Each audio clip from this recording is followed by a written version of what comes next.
"Can you pretend to be my boyfriend for a day?" That is what she asked him. A complete stranger she had only served coffee to every morning. A single dad who barely spoke, who carried grief in his eyes like a weight he could not put down. She was desperate, humiliated, terrified of facing the people who had made her childhood a living nightmare. She expected him to say no, to walk away like everyone else had. But what he said next did not just stun her. It changed both their lives forever. Before we continue, please tell us where in the world are you tuning in from. We love seeing how far our stories travel. It was a cold Tuesday morning in late October when the universe decided to rewrite two broken hearts. The kind of morning where frost clung to windshields and breath turned to clouds in the air. The kind of morning that felt like an ending but was really a beginning in disguise. Rosie's Corner Cafe sat on the edge of Main Street in Millbrook, Ohio, a small brick building with faded red awnings and windows fogged with warmth. The smell of fresh coffee and cinnamon rolls drifted through the door every time it opened, pulling in customers like a gentle promise. Vintage photographs lined the walls, images of Millbrook from decades past, and mismatched chairs surrounded worn wooden tables that had heard 1,000 conversations.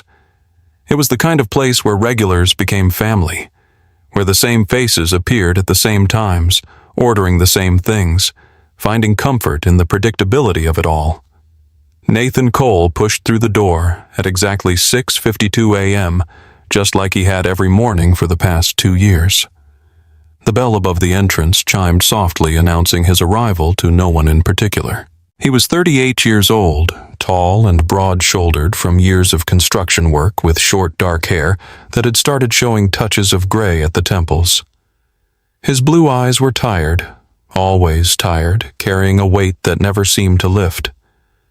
He wore his usual uniform, a worn Carhartt jacket over a flannel shirt. Work boots that had seen better days, jeans faded at the knees. His hands were calloused strong, wrapped around a coffee cup more mornings than not. He moved with the quiet efficiency of a man who had learned to take up as little space as possible to exist without being noticed. Nathan sat in his usual corner booth, the one by the window where he could watch the world wake up without being part of it. He did not look at his phone. He did not read the newspaper. He just sat there staring out at the street, searching for something he could not name. Behind the counter, Melody Harper watched him settle into his seat. She was 32, with blonde hair pulled back in a messy bun that always seemed to be falling apart by mid-shift. Her green eyes were kind, observant, catching details that others missed. She wore a green apron over a simple blue sweater, comfortable clothes for a job that kept her on her feet for hours. She had been working at Rosie's for 4 years now, long enough to know every regular by name, to remember their orders, before they spoke them, to notice when something was wrong, even if they did not say a word. Nathan Cole was her favorite mystery. He never talked about himself, never mentioned friends or family or weekend plans. He answered her questions with one-word responses, his voice low and rough, like he had forgotten how to use it for anything beyond necessity. But he always said, please. He always said thank you. And sometimes when she asked about his day, she caught something flickering in those tired blue eyes, something that looked almost like gratitude. Today was different. Today, Melody had been awake since 3 a.m., lying in the darkness of her small apartment, staring at an envelope that had arrived 3 weeks ago. The high school reunion invitation sat in her apron pocket right now, pressed against her hip like a ticking time bomb. Millbrook High School class of 2012. 10-year reunion. Every year for the past decade, she had thrown that invitation away. Every year she had told herself she did not need to prove anything to anyone. Every year she had lied. This year was supposed to be different. This year she had finally decided to go. But she could not go alone. She just could not. And she had no one to ask.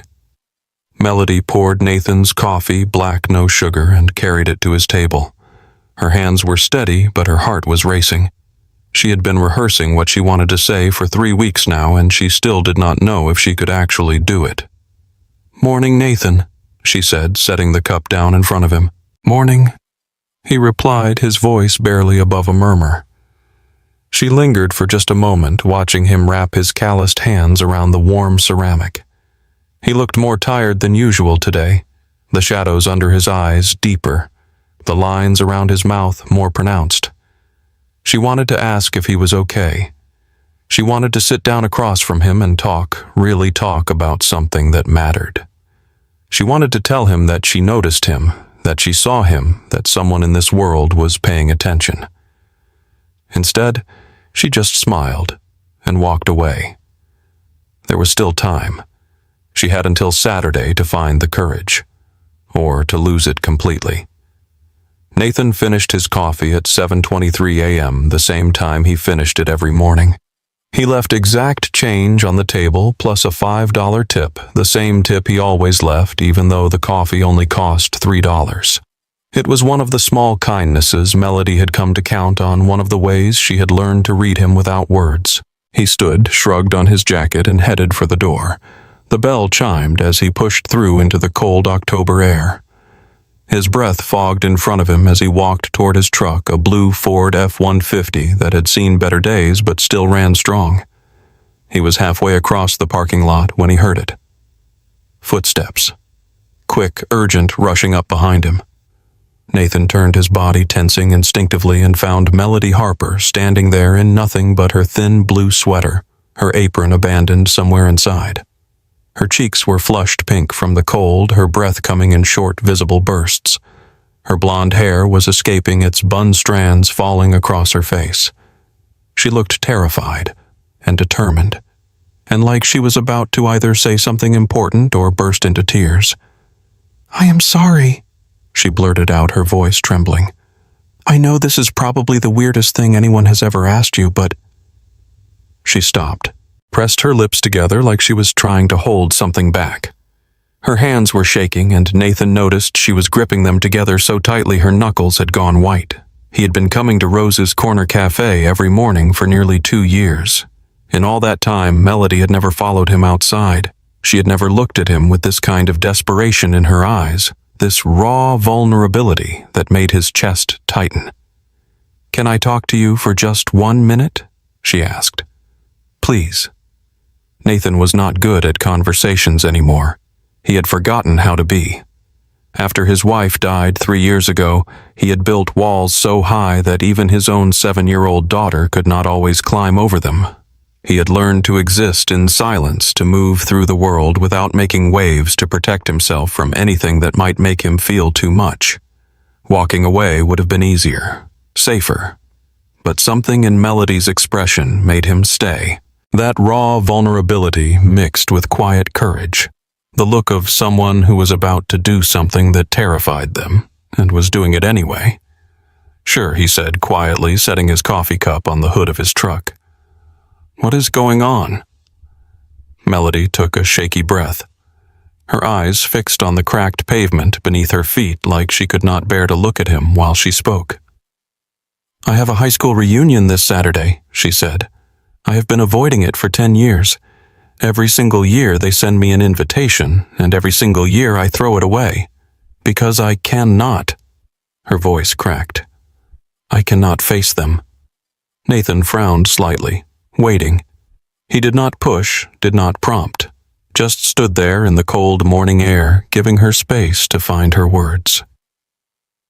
"The people who made my life miserable." Melody continued, her voice dropping to barely a whisper.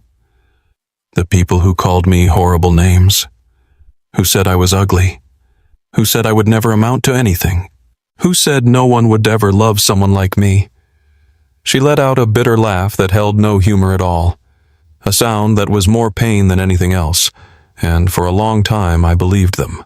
Nathan felt something tighten in his chest, not pity, something deeper, something that felt uncomfortably like recognition. "This year," Melody said, finally lifting her eyes to meet his, "I decided I wanted to go. Not to prove anything to them, really, but to prove something to myself, to show myself that I survived, that I am still here, that they did not break me." She looked directly at him now, vulnerability written across every feature of her face. Her green eyes were bright with unshed tears, her jaw set with determination that was fighting a losing battle against her fear. "But I cannot go alone," she said. "I just cannot. And I do not have anyone to ask." The words hung in the cold October air. Nathan could see how much it had cost her to say them, to admit that kind of loneliness to a stranger. "My parents passed away when I was young." Melody continued, her voice steadier now, like she was reciting facts instead of feelings. "And I do not really have friends. Not close ones anyway. I work, I go home, I read books. That is my life." The morning traffic hummed in the distance. A few early shoppers passed by on the sidewalk, but Nathan barely noticed them. He was focused entirely on this woman who had always been kind to him, who remembered his daughter's name, who asked about his day even when he only gave one-word answers. "I have been watching you," Melody admitted, her cheeks turning a deeper shade of pink. "Not in a creepy way, I promise, but I see you every morning. You are kind. You are gentle. You always say please and thank you even when you look exhausted." She took another shaky breath, steeling herself for what came next. "And I just thought, maybe—" The words caught in her throat. She pressed her lips together again, fighting for control. "Would you pretend to be my boyfriend for one day? Just for the reunion, I will pay you if you want. I just need someone to stand beside me so I do not feel so small." The request landed between them like a stone dropped in still water, ripples spreading outward, disturbing the careful calm Nathan had built around himself. He should say no. He knew he should. He had not been to any kind of social event since Grace died. The thought of walking into a room full of strangers, of pretending to be someone's boyfriend, of acting like a normal person who knew how to smile and make small talk, it terrified him. But looking at Melody now, standing in the cold with tears threatening to spill down her cheeks, he could not find the word. Because he had been her once. He knew exactly what it felt like to be made small. Something shifted in Nathan's expression. The quiet, reserved man who had sat in the corner booth for 2 years disappeared completely. In his place was someone who understood pain, someone who recognized the wounds she carried because he carried them too, because Nathan Cole knew exactly what it felt like to be broken by cruel words. He had met 100 people like her, tormentors in his life, people who tore others down to build themselves up, people who smiled while they destroyed you, people who never faced consequences for their cruelty because the world rewarded beauty and confidence even when both were hollow. He had been their target once. He knew the scars they left behind. Nathan stood frozen in the parking lot, Melody's question echoing in his head. The cold October wind cut through his jacket, but he barely felt it. He was somewhere else, entirely lost in a memory he had spent years trying to bury. He was 12 years old again, standing in the hallway of Ashford Middle School. The fluorescent lights buzzed overhead, casting everything in a sickly yellow glow. He was wearing jeans that were 2 sizes too big because his mother had bought them at a thrift store for 50 cents. They were the only pants he had that did not have holes in the knees.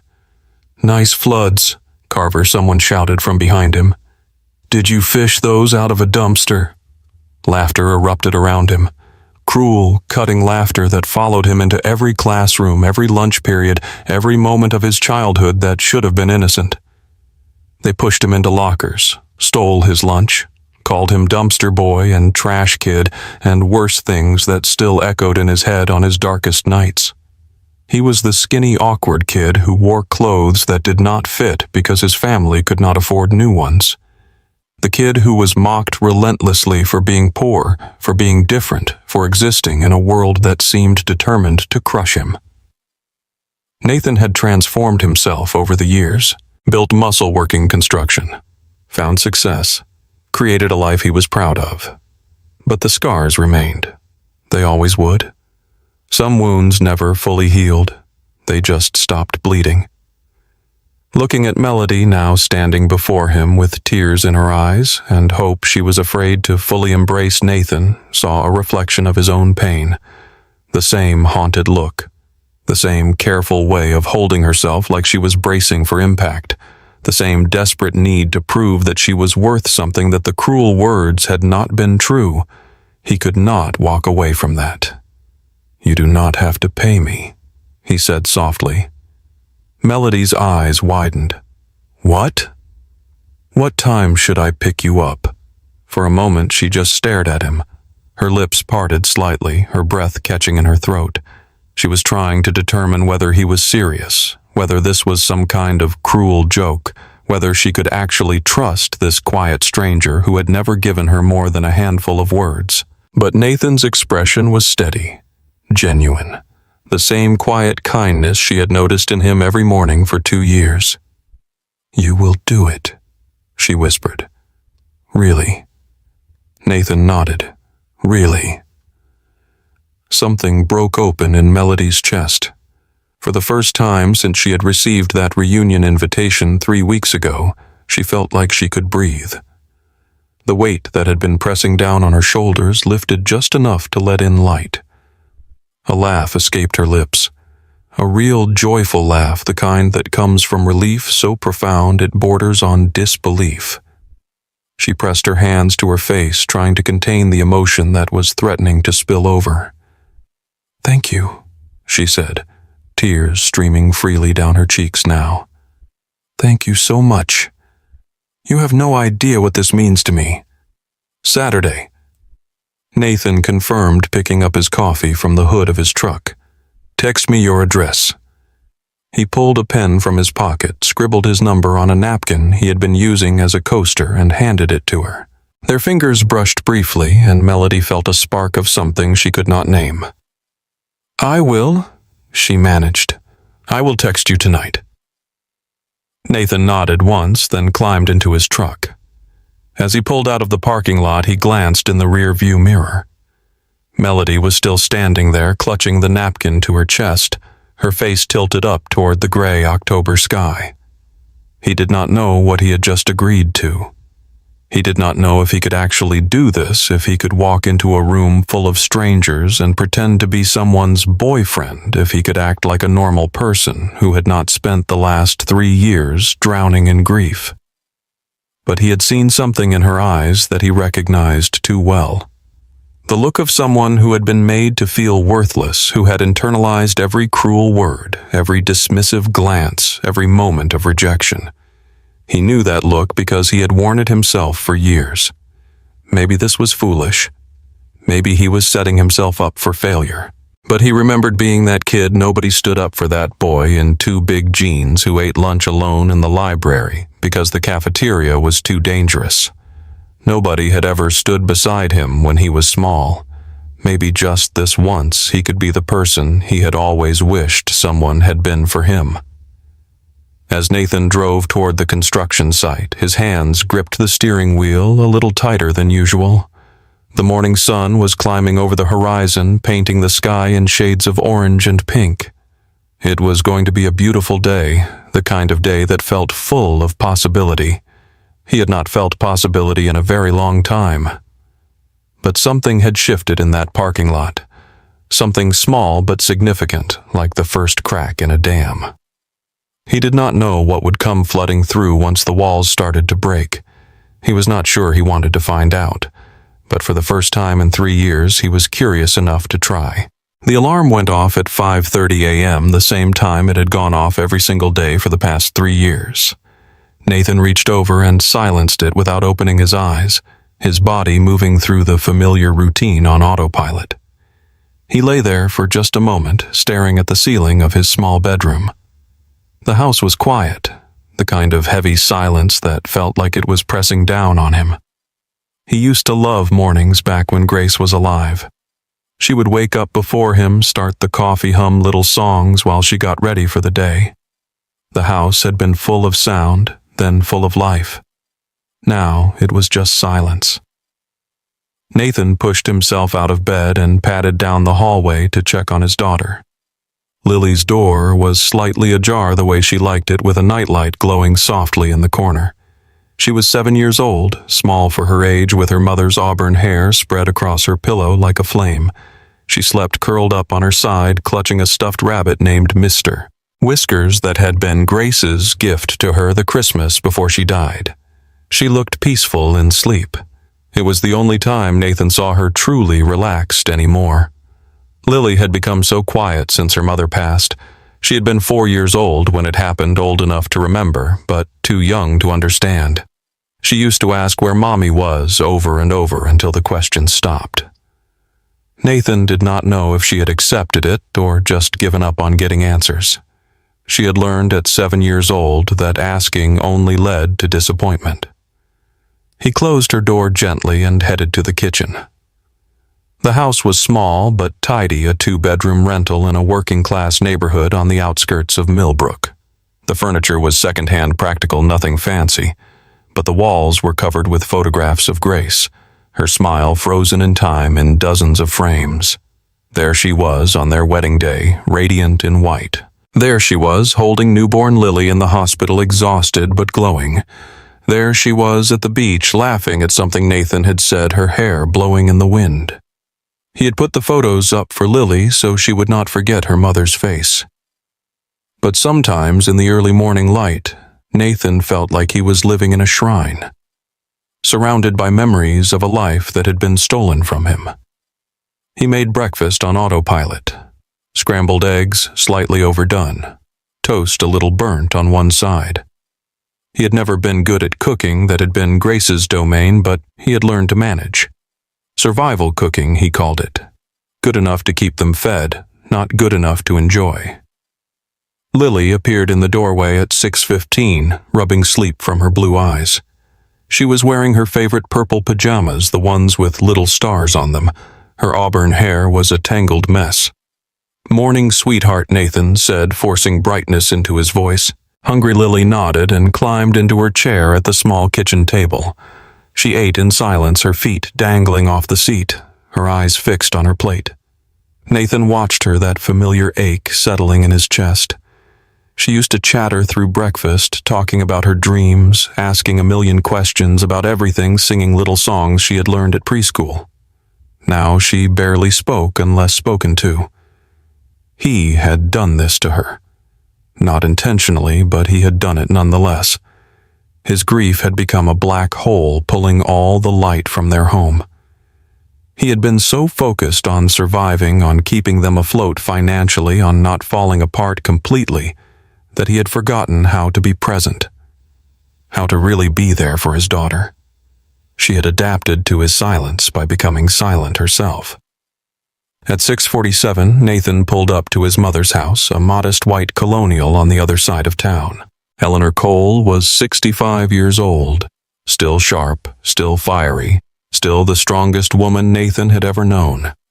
She had been their lifeline since Grace died, watching Lily during the day, while Nathan worked providing the stability he could not seem to manage on his own. "Hey, Mom," Nathan said, as Lily unbuckled her seatbelt. Eleanor appeared on the porch, wrapped in a cardigan against the morning chill. Her gray hair was pulled back in a neat bun, her eyes taking in everything at once, the way they always did. "She did not sleep well again," Nathan said quietly, watching Lily trudge up the porch steps. "Had a nightmare." Eleanor nodded, her face softening. "I will keep an eye on her." She watched Lily disappear into the house, then turned back to Nathan. Her eyes narrowed slightly, studying his face with that piercing maternal gaze he had never been able to hide from. "You look tired," she said. "I am always tired." "More tired than usual?" Nathan shrugged, not wanting to get into it. "Long week." Eleanor did not push, but he could see the worry in her eyes. She had been worried about him for 3 years now, watching her son fade into a ghost of himself. But she had learned not to push. Nathan had built walls too high for even his mother to scale. "Go," she said gently. "I have got her." Nathan nodded, put the truck in gear, and drove away. In the rearview mirror, he could see Eleanor standing on the porch, her hand raised in a small wave. He wondered if she knew how much he was struggling. He wondered if she could see the cracks starting to form in the walls he had built. The construction site was loud and chaotic, exactly the way Nathan needed it to be. He had worked his way up to foreman over the past 2 years, respected by his crew for his hard work and fair leadership. The physical labor exhausted his body, which was the point. If he was tired enough, he could not think. If he could not think, he could not remember. But today his mind kept wandering. He kept seeing Melody's face in that parking lot, the desperation in her green eyes, the way her voice had cracked when she talked about the people who had made her feel worthless, the sheer courage it must have taken to chase down a stranger and ask for help. He thought about Grace, the way she had been taken from him without warning. One moment they were eating dinner, talking about weekend plans, and the next she was on the floor. Her face had gone pale, her lips had turned blue. By the time the ambulance arrived, she was gone. A rare heart defect, the doctors had said. Congenital, undetected, a ticking time bomb she had carried her whole life without knowing. No warning, no goodbye. Just gone. Nathan had closed himself off after that. He had built a fortress around his heart because losing someone you loved, that suddenly, that completely, was a pain he never wanted to risk feeling again. He worked. He cared for Lily. He existed. But he did not really live. Rose's Corner Cafe had become the only place where the weight on his shoulders felt a little lighter. Not because of the coffee, though it was the best in Ashford, but because of Melody. She remembered everything. She knew Lily's favorite color was purple. She asked if his daughter had recovered from that cold she had had 2 weeks ago. She wished him luck when he mentioned he was bidding on a big project at work. These were small things, tiny gestures that most people would not think twice about. But to Nathan, who had been invisible for so long, they meant everything. She saw him. Really saw him, not just the tired construction worker who ordered black coffee and said nothing. She saw the human being underneath. And now somehow he was going to be her pretend boyfriend. God help them both. That night after Lily was asleep, Nathan sat in the dark living room. The only light came from the street lamp outside, casting long shadows across Grace's photos. He talked to her sometimes in these quiet moments, not out loud but in his head. He told her about his day, about Lily, about the small moments that made up their life without her. Tonight, he told her about Melody. "I do not know what I am doing," he whispered to her smiling face. "I do not know if I can pull this off." But she needed help, Grace. She looked at me like I was her last hope. The photograph did not answer. It never did. "I am trying," he said, the words thick in his throat. "I am trying to be enough for Lily. I am trying to keep going. But it is so hard. It is so damn hard without you." A tear slipped down his cheek. He wiped it away, roughly embarrassed even in solitude. "I hope this is okay," he said finally. "I hope you would understand." Silence. The house settled around him, creaking and groaning like it was carrying the same weight he was. Nathan closed his eyes and let the darkness take him. Melody's apartment was small, just a one-bedroom unit above a dry cleaner on the edge of town. The building was old. The pipes groaned in the winter and the heating was unreliable at best. But the rent was cheap and it was hers. The space was tiny but spotlessly clean. Second-hand furniture that she had found at estate sales and thrift stores, each piece chosen carefully to make the place feel like home. A worn blue couch with throw pillows she had sewn herself. A coffee table with a crack in the glass that she had covered with a lace doily. A small kitchen that barely fit 2 people, but that she kept stocked with tea and books and all the small comforts that helped her feel less alone. And there were books.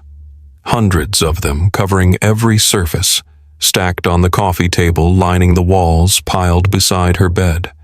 romance novels and mysteries and biographies and poetry, stories she had escaped into as a child, worlds she had hidden in when her own became too painful to bear. Reading was her first love, her truest friend. Pages did not judge you. Characters did not leave. The night after she had chased Nathan into the parking lot, Melody sat on her couch with the reunion invitation in her hands. She had read it so many times, she had memorized every word, the date, the time, the location, the cheerful fonts and clip art decorations that seemed to mock her. Millbrook High School, class of 2012, 10-year reunion. Come celebrate old friends and new memories. Old friends. Right. Melody had never had friends in high school. Not real ones. She had had people who tolerated her, people who used her for homework, helped people who sat next to her because there were no other seats left. But never friends. Never the kind of people who invited you to parties or saved you a seat at lunch or remembered your birthday. She had been invisible at best, a target at worst. Her parents had died in a car accident when she was 6 years old. She barely remembered them, just fragments. Her mother's perfume something floral and soft. Her father's laugh deep and warm, the feeling of being held, of being safe. Then they were gone, and she was passed between foster homes like a package nobody wanted to keep. Different families, different towns, different schools. She learned to adapt, to make herself small, to not ask for too much. She learned that people left, and there was nothing you could do to make them stay. At 10, she had landed with Aunt Margaret. A distant relative on her mother's side, elderly and stern, living alone in a falling-apart Victorian house in Millbrook. Margaret was not warm. She did not hug or say I love you or make Melody feel wanted. But she was stable. She was consistent. She was the closest thing to family Melody had ever known. Margaret died 2 years ago, leaving Melody alone again. The house had to be sold to pay off debts. Everything Melody had was now packed into this tiny apartment, including the scars she could not leave behind. High school had been hell. Melody closed her eyes and let the memories wash over her, the ones she usually kept locked away. She was 14 years old, walking into the cafeteria at Millbrook High School. Her blonde hair was frizzy and unkempt. She had not learned how to style it yet. She wore glasses with thick frames because Aunt Margaret said they were practical. Her clothes were second-hand, never quite fitting right, always a little worn. She was carrying her lunch tray, trying to find a seat in a room full of people who did not want her there. The popular girls were clustered at their usual table, Victoria Ashford at the center, surrounded by her court of beautiful, cruel disciples. Victoria was everything Melody was not. Blonde and polished with perfect teeth and designer clothes, the kind of effortless beauty that made other girls feel inadequate just by existing. She smiled like a predator, all teeth and malice, and everyone loved her for it. Melody was walking past their table, eyes down, trying to be invisible when someone stuck out their foot. She never saw it coming. The tray went flying. Mashed potatoes splattered across the floor. Her milk carton burst open, splashing across her shirt. She hit the linoleum, hard hands scraping against the dirty ground, chin striking the edge of her fallen tray. The entire cafeteria erupted in laughter. "Watch out!" Victoria's voice cut through the noise, high and mocking. "The whale is beaching herself." More laughter. Waves of it crashing over Melody as she lay there on the cold floor. Food in her hair. Tears streaming down her face. Her hands bleeding from the rough concrete. No one helped her up. Not one single person in that entire cafeteria moved to help her. She had to gather her ruined lunch herself, crawl to her feet while everyone watched, walk to the bathroom to clean up while their laughter followed her down the hall. That was the day Melody learned to make herself invisible. The torment did not stop there. It never did once they smelled blood. Notes appeared in her locker. "Nobody will ever love you. Do the world a favor and disappear. Kill yourself, whale." She was excluded from every party, every group project, every social event. Boys asked her out as jokes, then laughed in her face when she said yes. They called her names she still heard in her nightmares. Fat, ugly, worthless, pathetic. She ate lunch in the library bathroom stall for 3 years. Sitting on the closed toilet lid, eating her sandwich in silence, crying into her napkin. The only place in the entire school where she felt safe. She graduated with honors. Valedictorian, actually, not that anyone came to watch her give the speech. No friends in the audience, no prom date memories, no yearbook signatures except from teachers who felt sorry for her. She was smart, she was kind, she was worthy of love. But no one had ever told her that, and she had stopped believing it was true. After high school, things changed. Slowly, painfully, she transformed herself. Lost weight, got contact lenses, learned to style her hair, to dress in clothes that fit, to walk with something resembling confidence. She was objectively attractive now. Men noticed her. Women complimented her. Strangers smiled at her on the street. But inside, she was still that girl on the cafeteria floor, still waiting for someone to kick her while she was down, still bracing for the cruelty she had learned to expect. She heard Victoria's voice every time she looked in the mirror. The whale is beaching herself. She had never had a real boyfriend. She pushed people away before they could reject her, ended things before they could end her. She was convinced that anyone who got close would eventually see what Victoria had seen, something unlovable, something broken, something not worth keeping. The invitation crinkled in her hands. Saturday night. 3 days away. She thought about Nathan Cole sitting in his truck agreeing to help a stranger he barely knew. The quiet strength in his eyes. The way he had said, "You do not have to pay me," like the idea offended him. He did not know her story. He did not know about the cafeteria floor or the bathroom stall or the notes in her locker. But he had agreed to stand beside her anyway. Maybe that was enough. Maybe just this once she would not have to face her demons alone. The days between Tuesday and Saturday passed in a strange blur. Everything looked the same on the surface. Melody worked her shifts at the cafe. Nathan went to his job site. The sun rose and set on schedule, but underneath something had changed. The air felt different now, charged with anticipation, heavy with unspoken questions. Nathan came to the cafe every morning like always, but their interactions had shifted, loaded with new meaning. He sat at his usual booth, but his eyes followed her now, watching her move between tables with something that looked like curiosity, interest, attention. Melody gave him her address the first morning, scribbling it on a napkin with hands that trembled slightly. "I am on the second floor," she said. "The buzzer does not work, so just text me when you are here." Nathan nodded, tucking the napkin into his pocket. "What time should I pick you up?" "The reunion starts at 7, maybe 6. So we have time to—" She trailed off, unsure how to finish. "Time to what?" "Rehearse their fake relationship. Get their story straight." 6 works, Nathan said. "I will be there." They texted awkwardly throughout the week, short messages about logistics and expectations. What should I wear? Something nice, but not too formal. What is our story? We met at the cafe 6 months ago. You asked me out. I said yes. Are there any topics I should avoid? Everything about my actual life. Neither mentioned the elephant in the room. They were both terrified. On Wednesday, Nathan told his mother about the plan. Eleanor looked at him like he had grown a second head.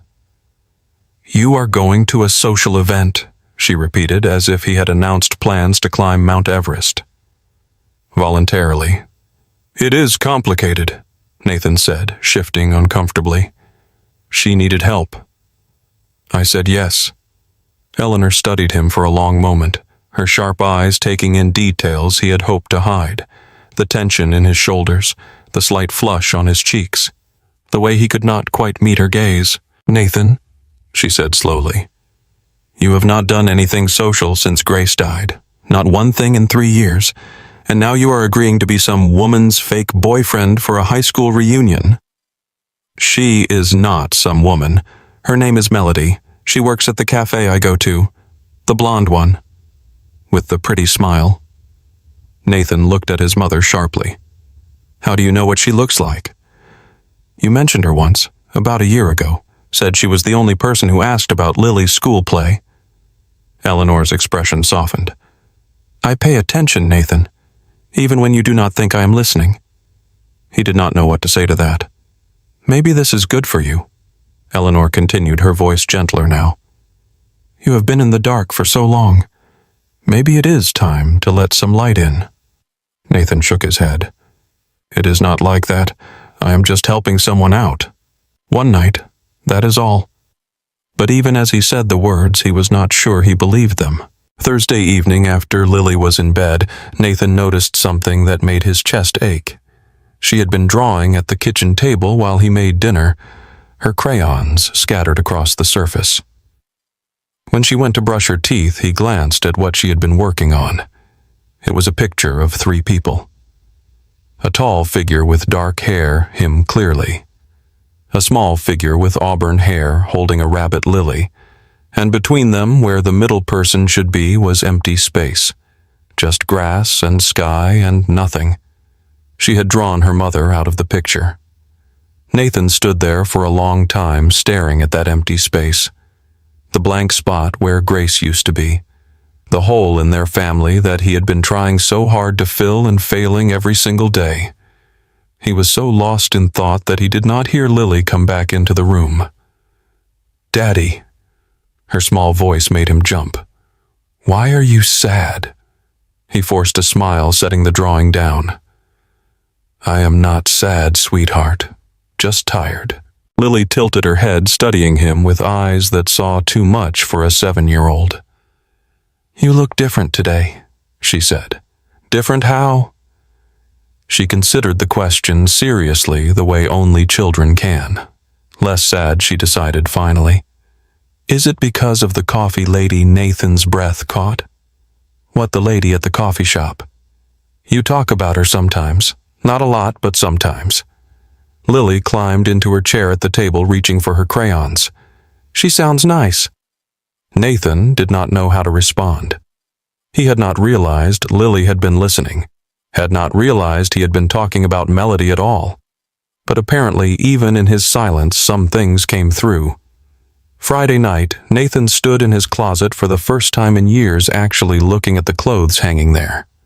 Most of it was work stuff, flannel shirts and jeans and clothes meant to get dirty. But pushed to the back, still in its dry cleaning bag, was a dark blue suit. Grace had picked it out for their 5th wedding anniversary. She had insisted he needed something nice, something that made him look put together instead of like a man who wrestles lumber for a living. He had worn it exactly 3 times. Their anniversary dinner, her funeral, and nothing since. Nathan pulled the suit from the closet, holding it up to catch the light. It still fit, he thought. Maybe a little snug across the shoulders, he had put on muscle since then, but it would work. I hope this is okay, he whispered to the empty room, to the memory of Grace that lingered in every corner. I hope you would understand. He laid the suit on his bed and went to tuck Lily in for the night. Daddy, she said as he pulled her covers up, will you be happy tomorrow? The question caught him off guard. What do you mean, sweetheart? You are going somewhere special tomorrow, right? Grandma said so. Lily clutched Mr. Whiskers to her chest. I want you to be happy. You are not happy very much. Nathan's throat tightened. He bent down to kiss her forehead, breathing in the strawberry scent of her shampoo. I am going to try, he said. For you, I am going to try to be happy. Lily smiled small but real and closed her eyes. Nathan watched her sleep for a long moment before quietly leaving the room. Tomorrow was Saturday. Tomorrow everything would change. He did not know if he was ready, but for Lily, he would try. Saturday arrived faster than either of them was prepared for. The sky was overcast gray clouds hanging low over Millbrook like a held breath. The air smelled like rain, and dead leaves, autumn making its presence known. Nathan spent the morning with Lily, trying to act normal. They ate breakfast together, watched cartoons, played with Mr. Whiskers in the backyard. But his mind kept drifting to the evening ahead to the woman he had agreed to pretend to love. At 4:00, he dropped Lily at Eleanor's house. His mother met him at the door, taking in his freshly shaved face and the garment bag over his arm. "Well," she said, her eyebrows rising, "you clean up nice." "Do not," Nathan warned. "I am nervous enough already." Eleanor softened, reaching up to straighten his collar. "You are going to be fine. Just be yourself. Myself has not been great company lately. Then be the person you used to be. Before." She paused, her hand resting on his chest. "Grace would want you to live again, Nathan. She would want you to be happy." He nodded, not trusting his voice, and kissed her cheek before heading to his truck. The drive to Melody's apartment took 15 minutes. 15 minutes of gripping the steering wheel too tight, of rehearsing what he would say, of fighting the urge to turn around and drive straight home. But he did not turn around. He pulled up to the address she had given him, parked on the street, and texted her. "I am here." 3 dots appeared. Then, coming down, Nathan got out of the truck and waited by the passenger door. He was wearing the blue suit, the one Grace had picked out, with a white shirt underneath and no tie. He had tried 3 different ties before giving up entirely. The door to the building opened and Melody stepped out. Nathan forgot how to breathe. She was wearing a red dress. Not just red, a deep, rich crimson that seemed to glow against the gray October sky. The dress hugged her curves in all the right places, sophisticated, but bold, the kind of thing that made a statement without saying a word. Her blonde hair cascaded over her shoulders in soft waves, catching the light from the street lamp. She had done her makeup subtle, natural, highlighting her green eyes that seemed even more vibrant than usual. She wore red heels that made her legs look impossibly long, and she carried a small clutch purse that matched her dress. Everything about her was polished, elegant, transformed. She looked absolutely stunning, and absolutely terrified. "Is this too much?" she asked immediately, her hands twisting together in front of her. "I can change. I probably look ridiculous. I do not know what I was thinking." "You look beautiful," Nathan said. The word stopped her mid-sentence. She blinked at him, uncertainty flickering across her features. "What?" "You look beautiful," he repeated more firmly this time. "Seriously, do not change anything." Melody stared at him like she was waiting for the punchline, like she expected him to take it back to laugh, to reveal that it had all been a cruel joke. But Nathan's expression was steady, genuine, the same quiet sincerity she had seen in him every morning at the cafe. He meant it. Something shifted in her chest, a crack in the armor she had built around herself, a tiny ray of light breaking through. "Thank you," she whispered. Nathan opened the passenger door for her, then helped her navigate the step up in her heels. The truck was clean, actually clean, not just the surface level tidying he usually did. He had vacuumed the seats and wiped down the dashboard and even hung a new air freshener from the mirror. "You cleaned," Melody observed surprise in her voice. "Seemed like the least I could do." She smiled, small but real, and some of the tension left her shoulders. The drive to the country club took 20 minutes. They used the time to get their story straight, running through the details like actors rehearsing a play. "We met at the cafe 6 months ago," Melody said. "You asked me out after I remembered your daughter's birthday." Lily, Nathan supplied. "She is 7, loves purple, has a stuffed rabbit named Mr. Whiskers." "Right. And we have been dating since then. Taking things slow because you have a daughter." What do I do for work? Construction foreman. You are building that new shopping center on Route 12.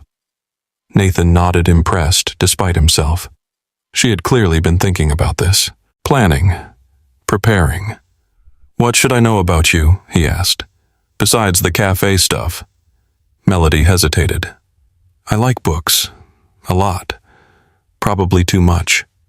I live alone. I have never been married. I do not have family.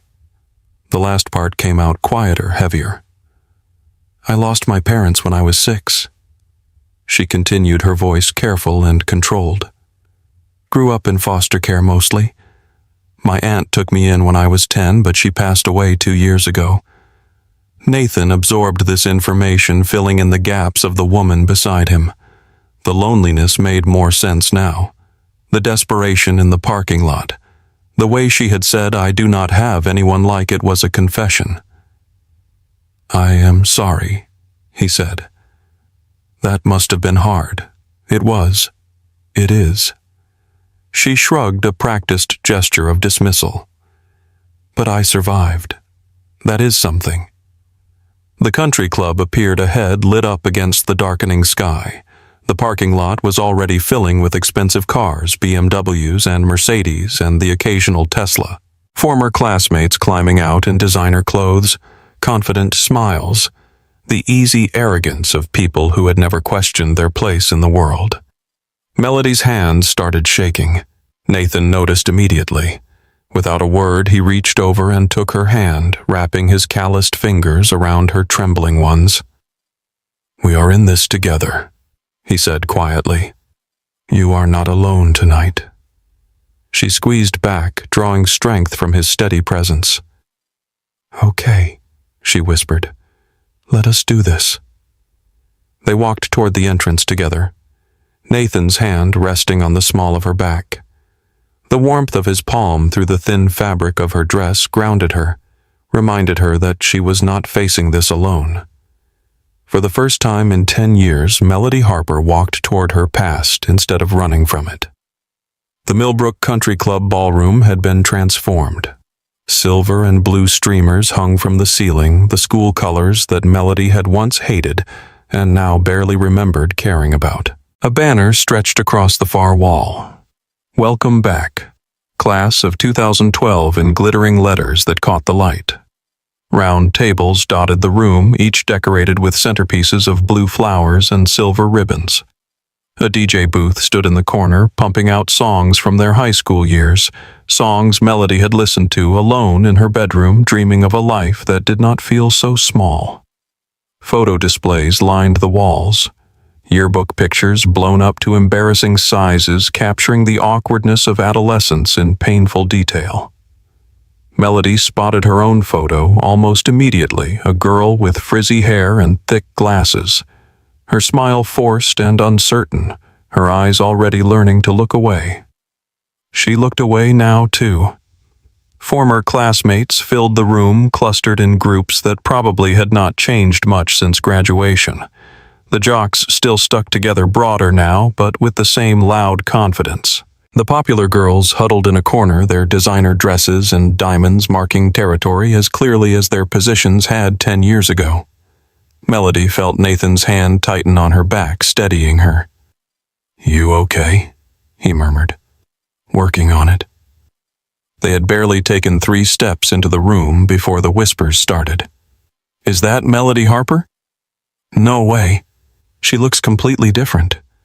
Who is the guy she is with? He is gorgeous. I heard she works at some diner or something. Could not even get a real job. Well, at least she lost the weight. Remember how fat she was? Melody heard every word. She had always been good at hearing the things people said about her, even when they thought they were being quiet. But tonight, something was different. Tonight, she had Nathan beside her. She stood a little taller, let her shoulders fall back, met the curious stares head-on instead of looking at the floor. Nathan played his part perfectly. He stayed close, attentive, his body language telegraphing possession and protection. He looked at her like she was the only person in the room worth seeing, and slowly the whispers shifted. Okay, but seriously, who is that guy? She must be doing something right. I am actually kind of impressed. They found a table near the back, away from the main crowd. Melody sank into her chair, her knees shaking beneath her dress. That was not so bad, Nathan said, taking the seat beside her. The hard part is over. We got through the door. Melody let out a shaky laugh. The door was the easy part. The hard part is well, Melody Harper. The voice sliced through the room like a knife. Melody's whole body went rigid. She did not need to turn around to know who was standing behind her. She had been hearing that voice in her nightmares for 10 years. Victoria Ashford Mitchell stood there, a glass of champagne in her manicured hand, her smile sharp as broken glass. She was still beautiful, blonde hair perfectly styled, a designer dress that probably cost more than Melody's rent diamonds dripping from her ears and neck. But there was something hard around her eyes now, something brittle beneath the polished surface. Her husband stood behind her, a tall man in an expensive suit who looked like he would rather be anywhere else. His eyes were on his phone, barely paying attention to his wife or anything around him. I almost did not recognize you. Victoria continued, her voice carrying that familiar saccharine sweetness that had always preceded cruelty. You look so different, Victoria. Melody forced the name out through clenched teeth. Nice to see you. Victoria's laugh was like tinkling glass. I was not sure you would actually come. You always were so shy. The emphasis on the last word made it sound like an insult, because it was. Victoria's eyes slid to Nathan, giving him a slow, appraising look. And who is this? Do not tell me you actually found someone. Melody opened her mouth to respond, but Nathan spoke first. Nathan Cole. His voice was calm, steady, utterly unimpressed. Melody's boyfriend. And you are? The question threw Victoria off balance. She was not used to being unknown to having to introduce herself. She recovered quickly, but Melody caught the flicker of irritation in her eyes. Victoria Ashford Mitchell. Melody and I go way back. She smiled, all teeth. High school friends. Nathan repeated the word flatly, making it clear he did not believe it for a second. Victoria's smile faltered just for a moment. Then she turned her attention back to Melody, clearly deciding that Nathan was not worth the effort. It is just so wonderful that you are here, Victoria said, her voice dripping with false warmth. I mean, some of us remember what you used to look like. It must feel nice to finally fit in. The words landed exactly where they were aimed, digging into wounds that had never fully healed. But I suppose anyone can buy a nice dress and play pretend for a night, right? She laughed, and a few people around her chuckled nervously the way people do when they are not sure if they are supposed to be in on the joke. Melody felt herself shrinking, becoming small again. 14 years old on that cafeteria floor, covered in food, listening to laughter that would haunt her for decades. Her vision blurred. She could feel tears threatening to spill, could feel herself unraveling, all the courage she had gathered falling away like sand through her fingers. She started to stand, ready to run, ready to escape, ready to add this night to the list of times she had let Victoria Ashford win. And then Nathan moved. Something shifted in Nathan's expression. The quiet, reserved man who had sat in the corner booth for 2 years disappeared completely. In his place was someone harder, colder, forged in the same fires that had burned Melody all those years ago. Because Nathan Cole knew exactly what Victoria Ashford was. He had met 100 people like her in his life. People who tore others down to build themselves up. People who smiled while they destroyed you. People who never faced consequences for their cruelty because the world rewarded beauty and confidence even when both were hollow. He had been their target once. He knew the scars they left behind. And he was done watching it happen to someone else. Excuse me? Nathan said, his voice cutting through Victoria's laughter. She turned, surprised. She had expected him to stay silent, to play the supportive boyfriend who knew his place. That is what men like him were supposed to do. I am sorry, Nathan continued, rising to his feet. I just want to make sure I am understanding this correctly. His voice was not loud, but it carried. People at nearby tables stopped their conversations, turning to watch. The DJ lowered the music slightly, sensing something happening. Understanding what Victoria asked, her smile turning uncertain. You have spent the last 5 minutes making passive-aggressive comments about a woman you claim to be friends with. Nathan's eyes locked onto hers, unflinching. You have insulted her appearance, questioned whether anyone could want her, implied that she does not belong here. I was just joking. You were not joking. You were being cruel. Nathan stepped forward, and Victoria actually took a step back. I have met women like you before. People who are so miserable inside that they have to tear others down to feel anything at all. Gasps rippled through the crowd. No one spoke to Victoria Ashford that way. No one ever had. You spent high school making her life miserable. Nathan continued, his voice steady as granite. You called her names. You humiliated her. You made her feel like she was worthless, like she did not deserve to take up space in the world. Victoria's face went pale. Her husband had finally looked up from his phone, watching the scene with detached curiosity. I know because she told me. And I know because I was that kid once. The one everyone mocked. The one who wore clothes that did not fit because my family could not afford new ones. The one who ate lunch alone because the cafeteria was not safe. His jaw tightened, old pain surfacing for just a moment before he pushed it back down. So I recognize what you are. I recognize the way you smile while you are destroying someone. I recognize the cruelty you dress up as jokes. Nathan glanced at Melody, saw the tears streaming down her cheeks, saw the way she was looking at him like he was something impossible. Then he turned back to Victoria. But here is what you do not understand. Melody did not need to come here tonight. She did not need to prove anything to you or anyone else. She came because she wanted to show herself that she survived, that she is still here, that you did not break her. He stepped closer, his voice dropping to something almost intimate. And she is still here. She is kind, and she is hardworking, and she remembers every customer's name at the cafe where she works. She asks about people's days. She remembers their kids' birthdays. She gives more of herself to strangers than you have probably given to anyone in your entire life. Victoria's mouth opened and closed, but no words came out. You see someone to mock, Nathan said quietly.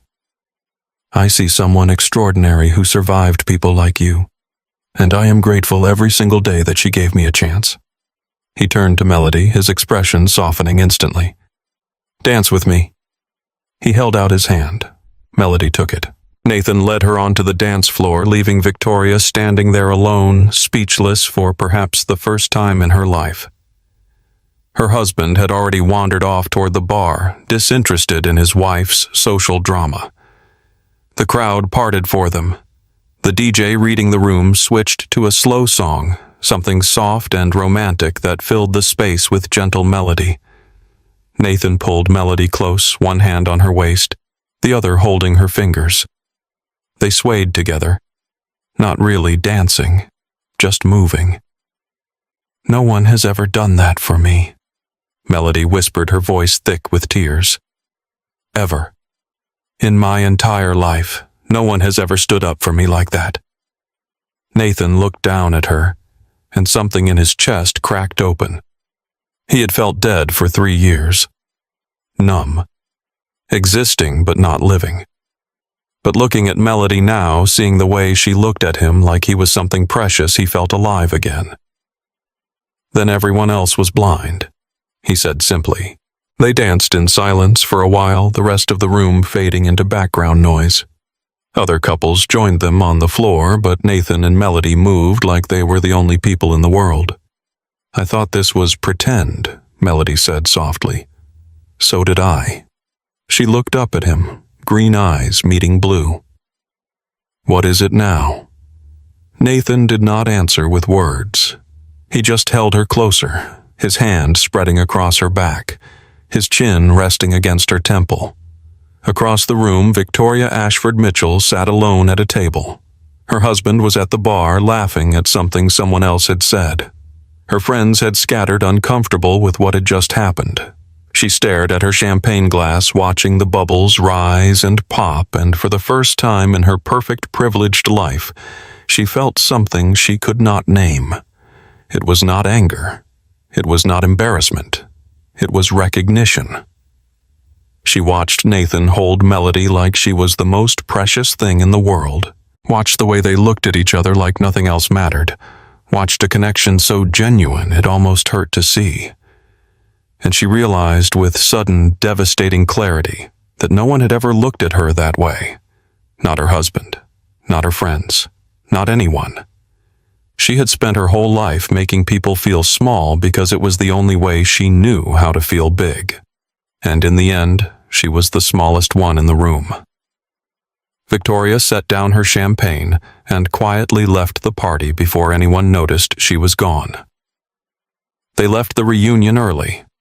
Neither of them wanted to stay to make small talk with people who did not matter, to pretend the evening had not already given them more than they had bargained for.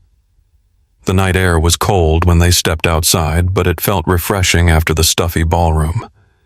Stars had appeared while they were inside, scattered across the sky like scattered promises. They walked to Nathan's truck in comfortable silence, their footsteps crunching on the gravel parking lot. He opened the door for her, helped her climb up in her heels, then circled around to the driver's side. But he did not start the engine. They just sat there in the quiet darkness, processing everything that had happened. "Thank you," Melody said finally. "For what you did in there. For what you said." Nathan shook his head. "I just told the truth. You did more than that. You defended me. You stood up for me." Her voice cracked. "No one has ever done that before. Not once in my entire life. Then everyone in your life has been wrong." Melody turned to look at him, really look at him in the dim light from the parking lot lamps. His profile was sharp and strong, his jaw set with quiet determination. But there was vulnerability there, too, wounds that matched her own. "Can I ask you something?" she said. "Anything. What you said in there. About being that kid, the one everyone mocked." She paused. "Was that true?" Nathan was quiet for a long moment. When he spoke, his voice was rough. "Yeah, it was true. I grew up poor. My dad left when I was 5. My mom worked 3 jobs just to keep a roof over our heads. I wore clothes from thrift stores, ate free lunch at school, got made fun of for everything I could not control." He gripped the steering wheel, staring out at the darkness. "They called me dumpster boy. Trash kid. Said I would never be anything. Said no one would ever want someone like me." He laughed, but there was no humor in it. "Sound familiar?" "Yeah," Melody whispered. "It does. I built myself up after that. Got strong, got successful, made something of my life." He paused. "But the scars do not go away. You just learn to hide them better."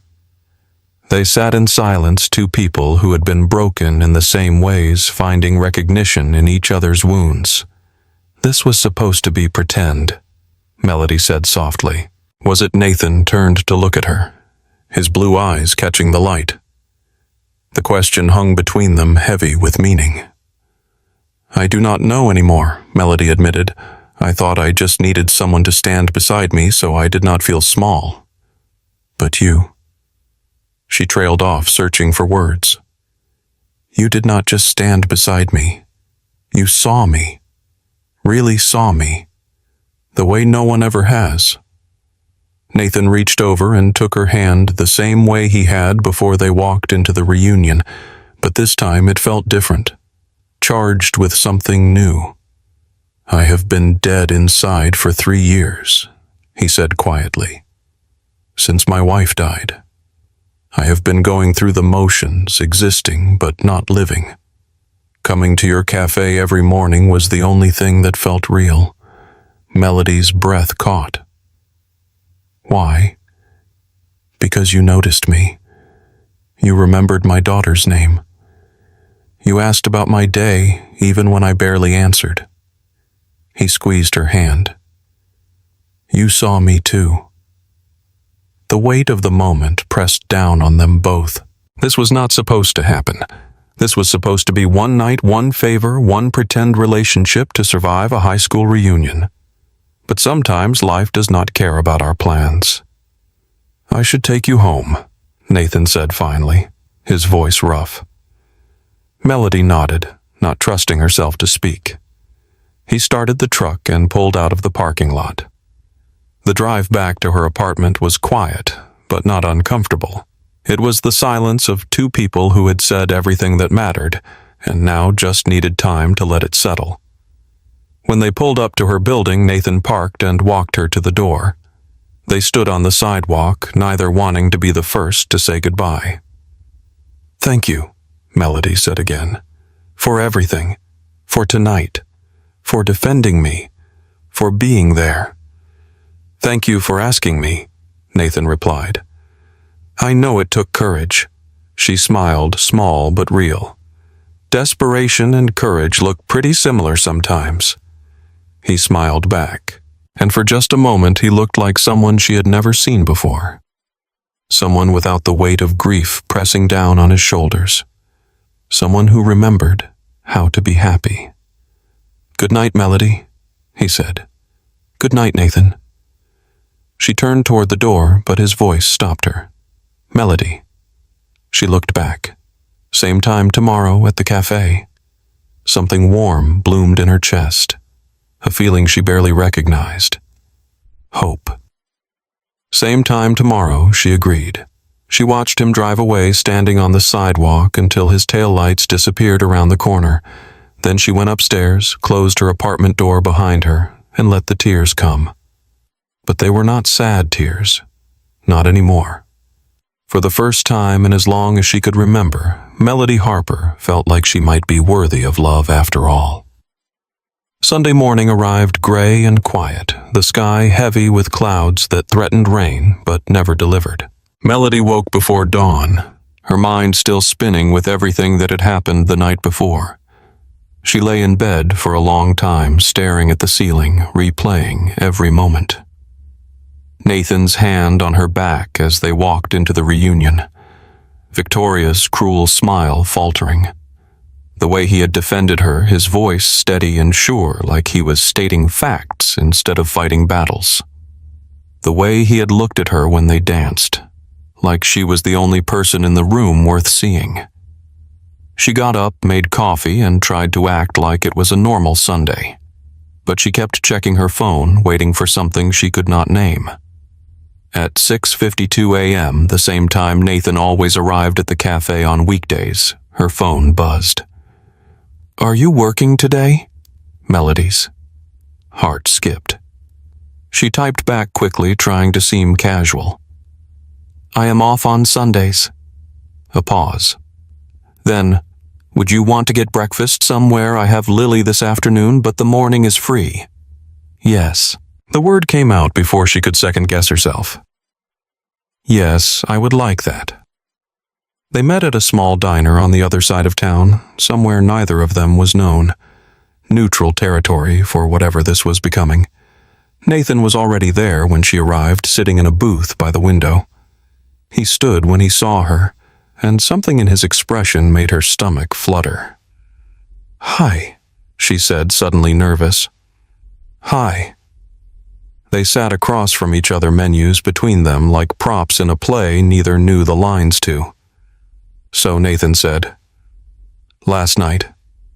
Last night, Melody agreed. A beat of silence. Then they both laughed, the tension breaking like a wave. I do not know what I am doing, Nathan admitted. I have not dated anyone since my wife. I do not remember how this works.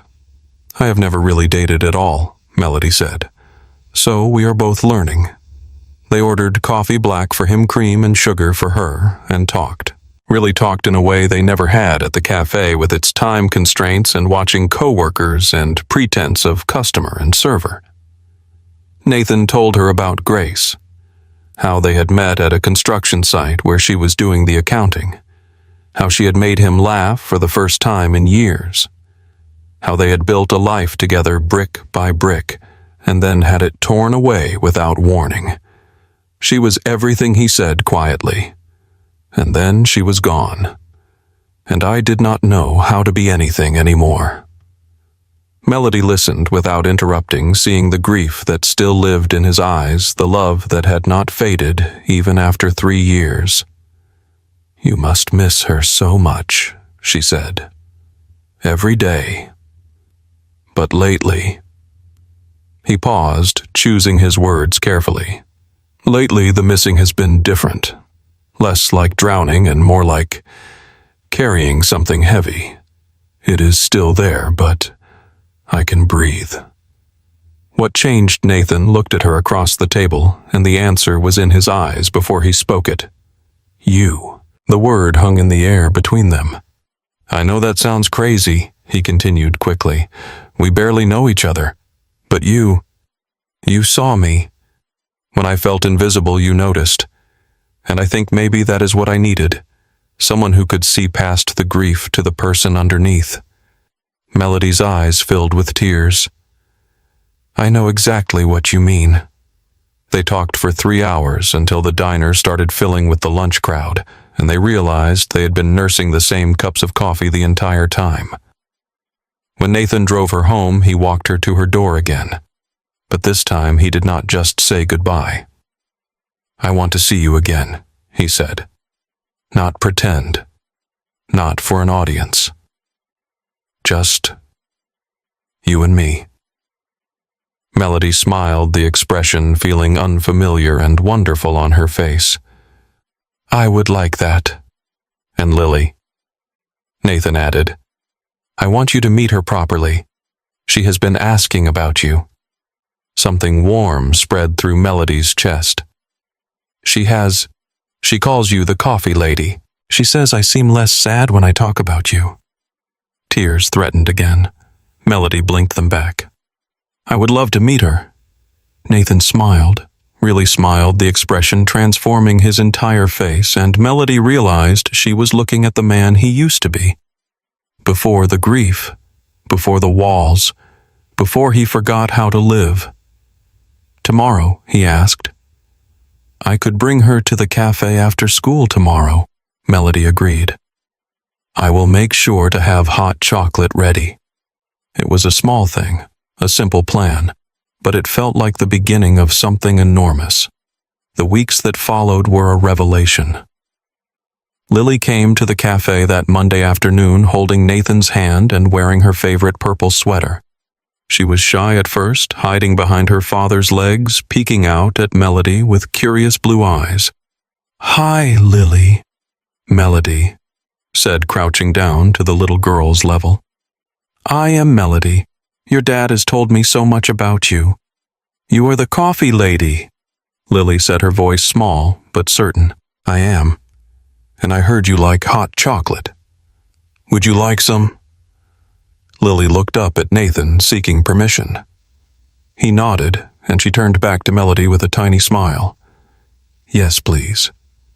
They sat in Nathan's usual booth. His booth, the corner one by the window, which felt right somehow, and Melody brought over 3 drinks.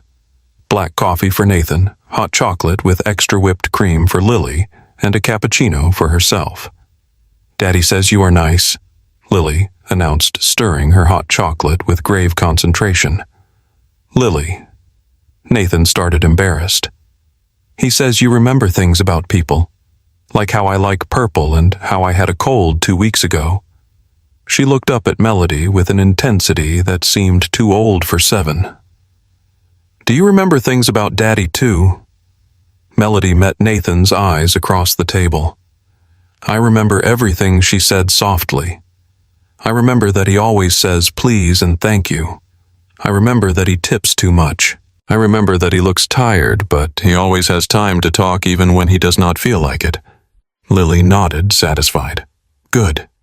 Because Daddy needs someone to notice him. He does not think anyone does. The simple observation cracked something open in Nathan's chest. He looked at his daughter, this small person who saw more than he had ever given her credit for, and felt tears prick at his eyes. I notice him, Melody said, her voice gentle. I promise. From that day forward, Melody became a regular fixture in their lives. She came over for dinner 3 nights a week, helping Lily with homework while Nathan cooked. She taught Lily to bake cookies, real cookies, not the burnt attempts Nathan produced, and the kitchen filled with laughter and flour and warmth. On weekends, they went to the park together. Nathan pushed Lily on the swings while Melody watched from a bench, a book open on her lap that she never quite managed to read. They got ice cream even though it was October and too cold for frozen treats. They took walks through the neighborhood, Lily chattering about school and her friends and Mr. Whisker's latest adventures. They were becoming a family. Slowly, carefully, without anyone naming it aloud. One evening, after Lily had gone to bed, Nathan found Melody standing in the living room looking at the photographs of Grace that covered the walls. She was beautiful, Melody said softly. She was. Nathan came to stand beside her. Does it bother you? All these pictures?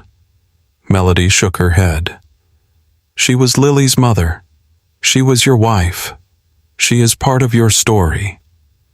She turned to look at him. I am not trying to replace her, Nathan. I am not trying to make you forget. I know. He took her hand. And I want you to know what I feel for you is not about filling a hole she left. It is about... He struggled for words. It is about something new, something different. You are not a replacement for Grace. You are Melody, and I am falling for you. Just you. Tears slipped down Melody's cheeks. I have never been anyone's first choice, she whispered. I have never been the one someone wanted to keep. Nathan cupped her face in his hands, wiping her tears with his thumbs. You are my choice, he said. Every day. You are my choice. He kissed her, then soft and slow, a promise without words. And Melody let herself believe for the first time in her life that maybe she deserved to be loved after all.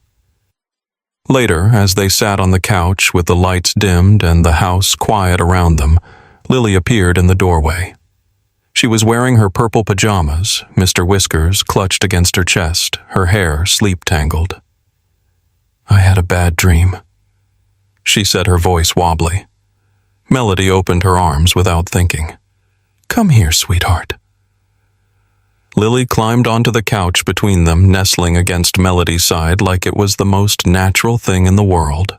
Nathan wrapped an arm around both of them, pulling his 2 girls close. What was the dream about? Melody asked softly.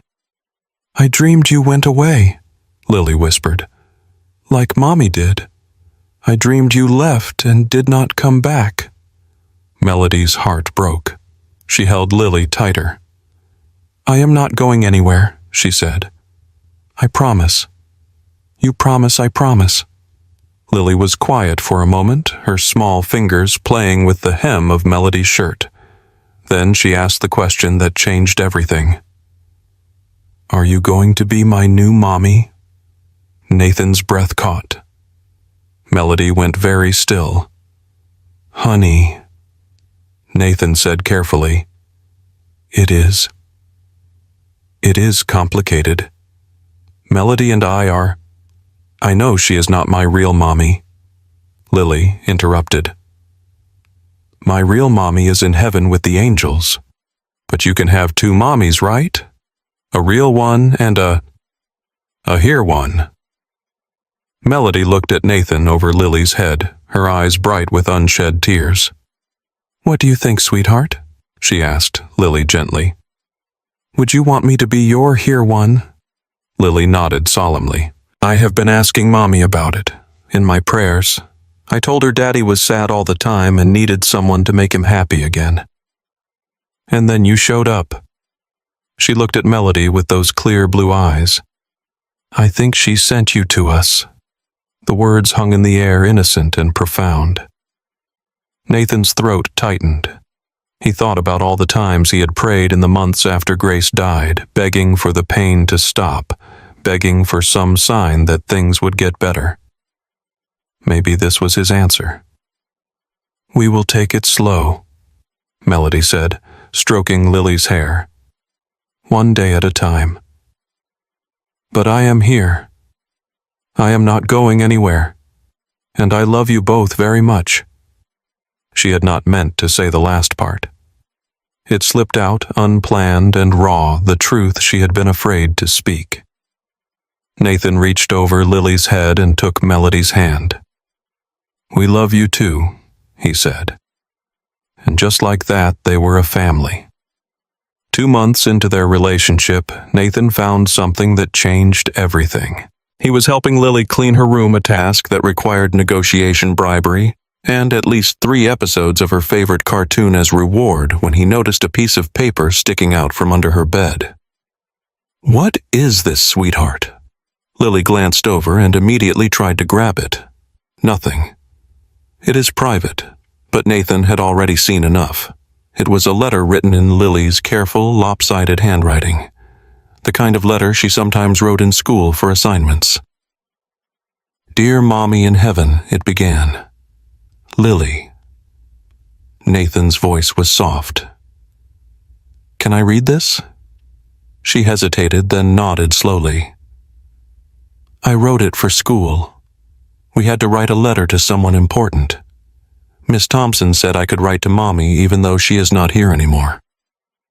Nathan sat down on Lily's bed, the letter trembling in his hands. Lily climbed up beside him, leaning against his shoulder. He began to read. Dear Mommy in Heaven, I hope you are okay up there with the angels. Daddy says you are watching us from the clouds and that you can still hear me when I pray. I hope that is true because I have something important to tell you. Daddy met someone. Her name is Melody. She has yellow hair and a pretty smile, and she makes really good cookies. Not as good as yours, but close. I know you might be worried. I was worried too at first. I did not want Daddy to forget you. But he has not, Mommy. He still looks at your pictures every night. He still talks to you when he thinks I am asleep. He still cries sometimes when he thinks I cannot hear. But now he also smiles.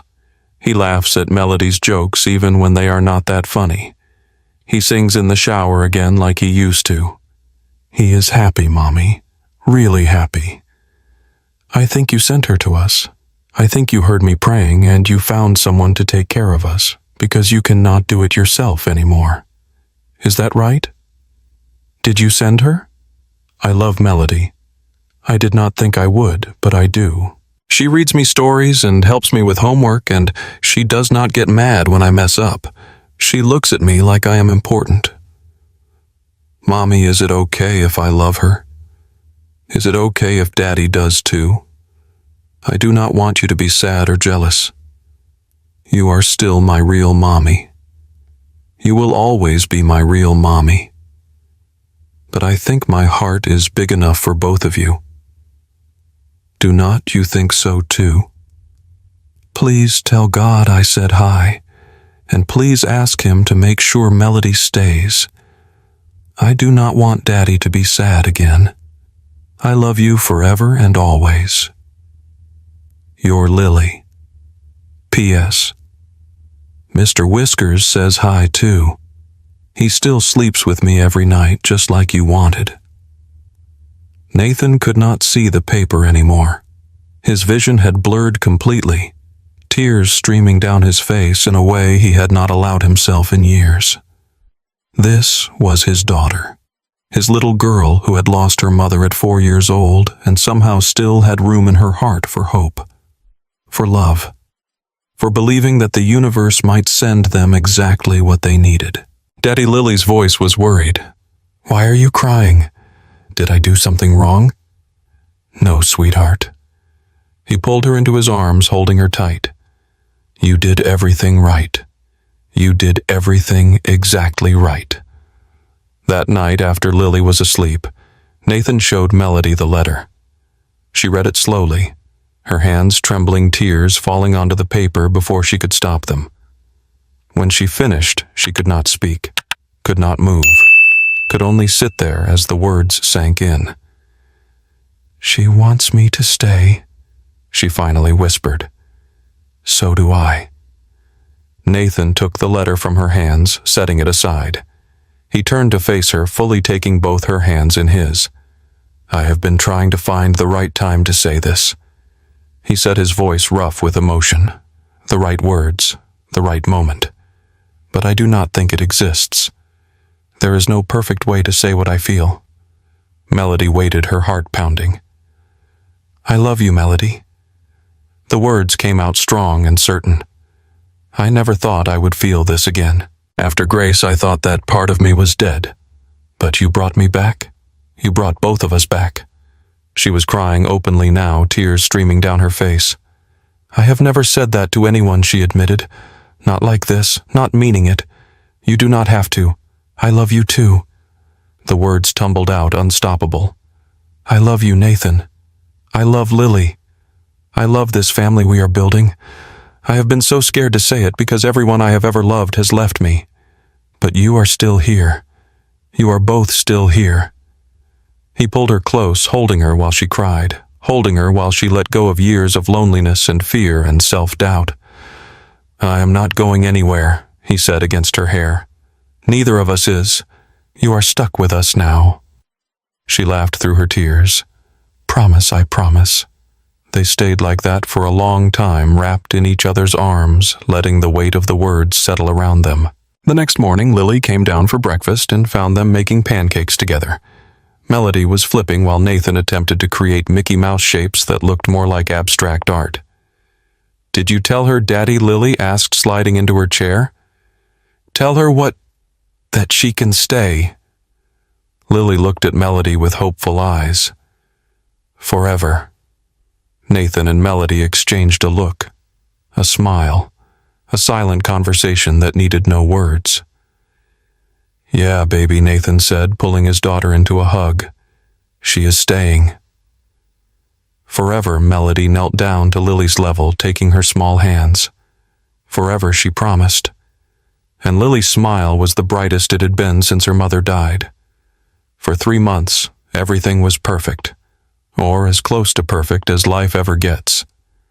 Melody spent most of her free time at Nathan's house now. She had a toothbrush in his bathroom, a drawer for her clothes, a spot on the couch that had become unofficially hers. Lily had started calling her Mama Mel, the name appearing one day without fanfare, as natural as breathing. They were a family. It felt real and solid and true. But the voices in Melody's head had never really gone away. They had just been drowned out by happiness, waiting for a quiet moment to resurface. That moment came on a rainy Thursday afternoon. Melody was cleaning Nathan's living room while he was at work. She had taken to tidying up when she was there, needing to feel useful to prove her worth. She was dusting the bookshelf when she knocked something over. A photo album. It fell open on the floor, pages fanning out to reveal image after image of Grace. Grace on her wedding day, radiant in white. Grace holding newborn Lily, glowing despite her exhaustion. Grace at the beach, laughing, her dark hair whipping in the wind. Grace who had been beautiful and thin and perfect. Everything Melody was not. She sat down on the floor, the album in her lap, and let the old voices wash over her. Look at her. Look at what he had. And look at you. How can you possibly think you compare? She is everything you will never be. Thin, beautiful, the kind of woman who deserves a man like Nathan. You are just a consolation prize, someone to fill the empty space until something better comes along. Melody knew these thoughts were not rational. She knew they were lies, the same lies Victoria had told her, the same lies she had internalized so deeply they felt like truth. But knowing and feeling are two different things. That night, when Nathan came home, he found her quiet, distant. She made dinner and helped Lily with homework and went through all the motions, but something was wrong. He could see it in the way she avoided his eyes. "Hey." He caught her arm as she was loading the dishwasher. "What is going on?" "Nothing." She forced a smile. "Just tired." "Melody." His voice was gentle but firm. "Talk to me."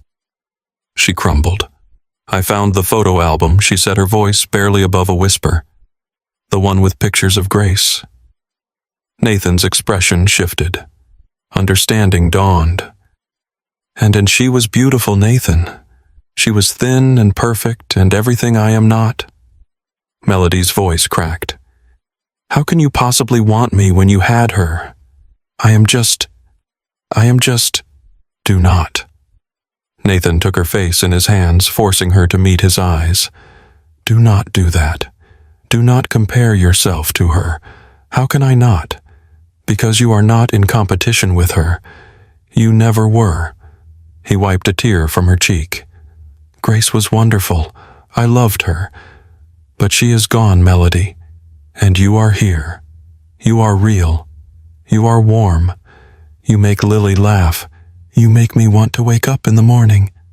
She shook her head, the old voices still screaming. "I am not comparing you to her," Nathan continued. "I am not looking at you and wishing you were different. I fell in love with you, with your kindness and your strength, and yes, your body exactly as it is." "Nathan, you are beautiful to me," he said fiercely, "not in spite of who you are, but because of it. Every part of you, every inch, every imperfection. You are beautiful because you are you."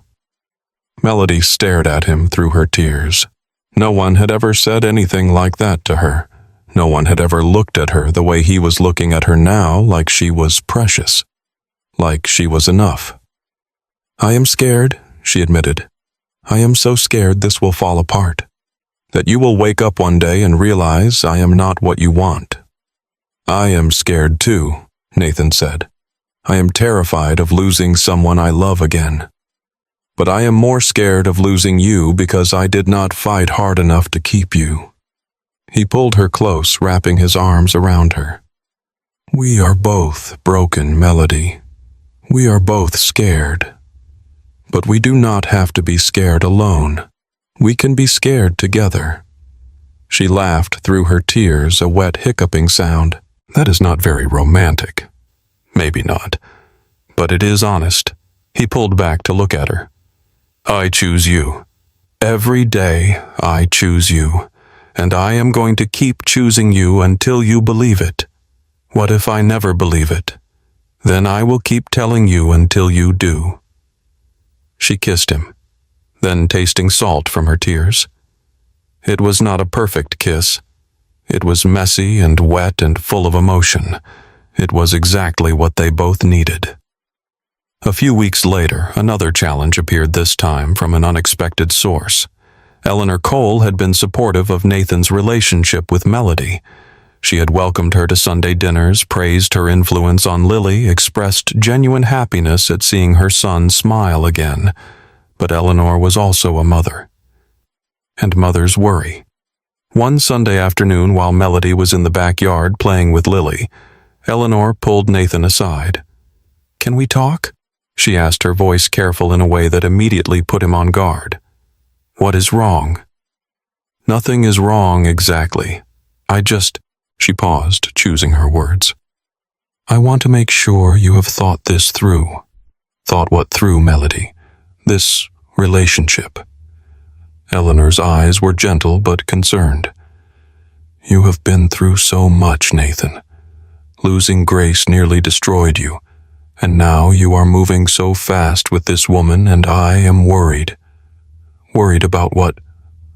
Worried that you are not ready, that you are rushing into something because you are lonely, not because it is right." She held up a hand when he started to protest. "I like Melody, I do. She is sweet and she is good with Lily. But are you sure she is right for you?" Nathan felt his defenses rising. What does that mean? It means... Eleanor sighed.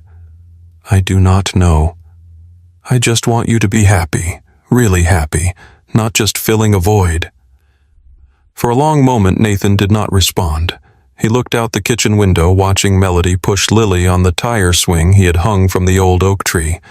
They were both laughing, their faces bright with joy. Mom, he said quietly, do you know what I was like before Melody? Of course I do. I watched you every day. Then you know I was not living. I was surviving, going through the motions, trying to be enough for Lily and failing. He turned to face his mother. I cried in the shower every night so she would not hear me.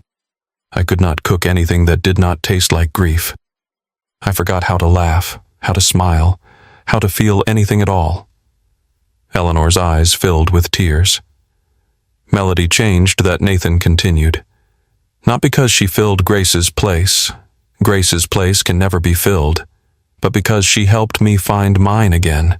She saw me when I felt invisible. She loved Lily when I was not sure I could love anything anymore. He took his mother's hands. I know you are scared. I know you are worried about me getting hurt. But Mom, his voice cracked. She is the best thing that has happened to me since Grace died. She makes me want to live again, not just exist. Is that not worth taking a risk? Eleanor was crying now, tears streaming down her weathered cheeks. I am sorry, she said. I was not trying to. I know. Nathan pulled her into a hug. I know you are just looking out for me, but I need you to trust me. I need you to trust her. I do, Eleanor whispered. I do trust her. I cannot bear to see you hurt again. Then be happy for me. Be happy that I found someone who makes me want to try. They held each other for a long moment. Then Eleanor pulled back, wiping her eyes. You are right, she said. I have been so focused on protecting you that I forgot to celebrate with you. She looked out the window at Melody and Lily. She really is wonderful, is she not? Yeah. Nathan smiled, watching the woman he loved swing his daughter higher and higher. She really is. That evening, Eleanor asked Melody to help her with the dishes. They stood side by side at the sink, washing and drying in comfortable silence. I owe you an apology, Eleanor said finally. Melody looked up, surprised. For what? For doubting you. For worrying about whether you were right for my son. Eleanor handed her a plate to dry. I have watched you these past months. The way you love Lily. The way you look at Nathan. The way you have brought life back into this family. Melody did not know what to say. I was afraid, Eleanor continued. Afraid of change. Afraid of losing Nathan to someone new. She smiled, her eyes soft. But I see now that I am not losing him. I am gaining you. We all are. Tears pricked at Melody's eyes. Eleanor, welcome to the family, sweetheart. Eleanor pulled her into a hug. Really welcome this time. And Melody finally felt like she belonged. 1 year. 1 year since a terrified woman chased a grieving man into a parking lot and asked him to pretend to be her boyfriend. 1 year since a desperate question changed both their lives forever. October had come around again, painting Millbrook in shades of orange and gold. The air was crisp, the sky impossibly blue, the kind of autumn day that felt like a gift. Nathan had been carrying the ring for 3 weeks. It was a simple band with a single diamond, not flashy or expensive, but perfect. Lily had helped him pick it out, her small face serious as she examined every option in the jewelry store. That one she had declared, pointing to the exact ring Nathan had been considering. It is pretty, but not too much. Like Melody. Now the ring sat in his pocket, warm against his thigh, waiting for the right moment. He had planned everything carefully. A return to where it all began, Rosie's Corner Cafe. The place where Melody had served him coffee every morning for 2 years. The place where she had first noticed him. The place where she had found the courage to ask for help. Nathan pulled up to the cafe at 6:52 p.m., the same time he used to arrive every morning but evening, now the sky darkening to purple at the edges. Melody was in the passenger seat, curious but unsuspecting. "Why are we here?" she asked. "The cafe is closed on Sundays." "I know." Nathan got out of the truck, walked around to open her door. "Come with me." The parking lot was empty except for one other car, Eleanor's, though Melody did not know that. Inside, through the windows, she could see candles flickering. "Nathan." "What?" "Trust me." He led her across the parking lot to the exact spot where she had chased him down a year ago.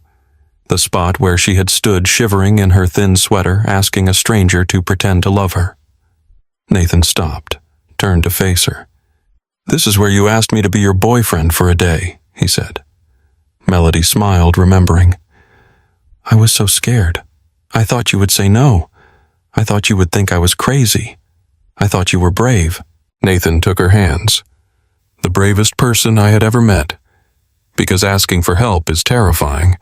Letting yourself be vulnerable, admitting you need someone that takes more courage than anything." Melody's breath caught. Something in his voice was different, weighted with meaning. "You changed my life that day," Nathan continued. "You did not know it, but you saved me. You gave me a reason to feel again, to live again." He reached into his pocket. That was supposed to be pretend. One day. One favor. He pulled out the ring box. "But I do not want to pretend anymore. I do not want one day. I want every day. I want forever." Melody's hands flew to her mouth, tears streaming down her face. Nathan dropped to one knee, opening the box to reveal the ring Lily had chosen. "Melody Harper, will you marry me? Not pretend. Not for a day, but really truly for the rest of our lives." She could not speak, could not breathe, could only nod over and over, tears falling faster than she could wipe them away. "Yes," she finally managed. "Yes. 1,000 times yes."